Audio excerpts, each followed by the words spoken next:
Oui, dissident. Il faudrait quand même que tu saches qu'Abraham, il a été circoncis. Tu sais à quel âge il a été circoncis, Abraham? Voilà. Donc renseigne-toi. Tu auras des surprises. Euh, pour ce qui est de Danny Boom, il faudrait prendre autre chose comme exemple. Je veux dire, mais je veux revenir à Silver 99 qui disait que les pays autour d'Israël, qui sont ce qu'ils sont. Les pays autour d'Israël sont venus chez personne, ils sont chez eux. Chacun fait ce qu'il veut chez lui. On est d'accord quand même, Silver. Chacun fait ce qu'il veut chez lui. Et jusqu'à preuve du contraire, ils veulent détruire le grand Israël. Non, aujourd'hui, ils veulent détruire le petit Israël. Le grand, il n'est pas encore là. Le grand, il s'est pris une raclée il n'y a pas très longtemps par le Hezbollah. Donc avant qu'il soit grand, qu'il commence à se battre déjà contre 1000 hommes, et on verra. Et au fait, tu sais, c'est le jour où Hezbollah il a mis une raclée à Tsahal.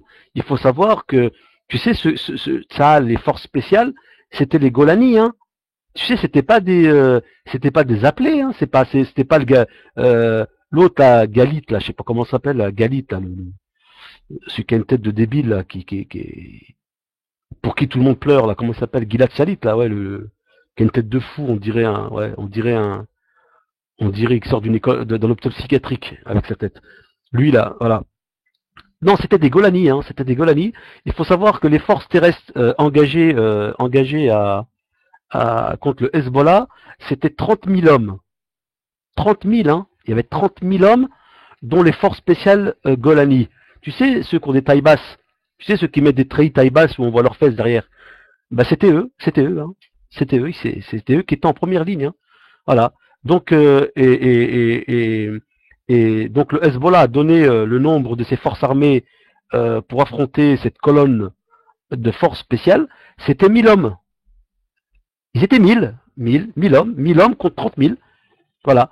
Donc, vous voyez le résultat. Donc, ils se sont pris une raclée. Voilà, ils se sont pris une raclée. D'ailleurs, c'est pas moi qui le dis, hein. C'est pas moi qui raconte ça, hein. Donc, ils se sont pris une raclée. D'ailleurs, c'est tous les experts occidentaux qui ont reconnu la défaite de Tzal face à 1000 hommes. Donc, ils étaient 30 000 quand même, dont les forces spéciales Golani. Tu sais, ceux qui mettent les tailles basses.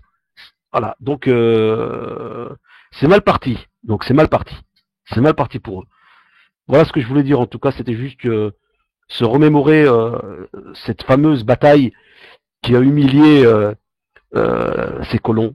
Voilà.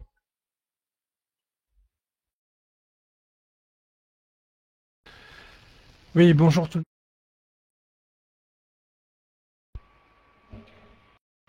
Non, mais je suis pas d'accord pour le Boons en fait.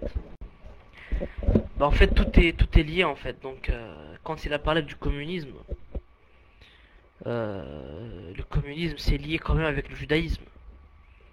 Et le judaïsme, ça mène directement au sionisme. Donc, donc, fallait pas le bouncer en fait. Donc, voilà. Quand on parle de capitalisme, quand on parle de communisme, quand on parle un petit peu de tous les problèmes économiques, eh bien, indirectement, le juif, il est mis en cause. Tu vois ce que je veux dire? Parce que les problèmes économiques aujourd'hui de la France sont en grande partie liés à la présence juive en France. Et les problèmes économiques du monde entier d'ailleurs. Donc, voilà. Fallait pas, fallait pas le bouncer. Non mais, réinvite-le en fait. Réinvite-le. Comment cela? Eh bien, il faut savoir que les juifs, notamment les Rothschild, les Rockefeller, etc., c'est eux qui ont fondé d'abord la banque. La première banque en France, je pense, a été celle de Rothschild. Je pense qu'elle a été créée vers le début du 19e siècle. Rothschild, c'est un feuge. Et donc, on peut dire que le capitalisme banquier est né avec les juifs, a été créé par les juifs. Donc, ça c'est de l'histoire, on peut le vérifier si vous voulez. Donc voilà. Bon.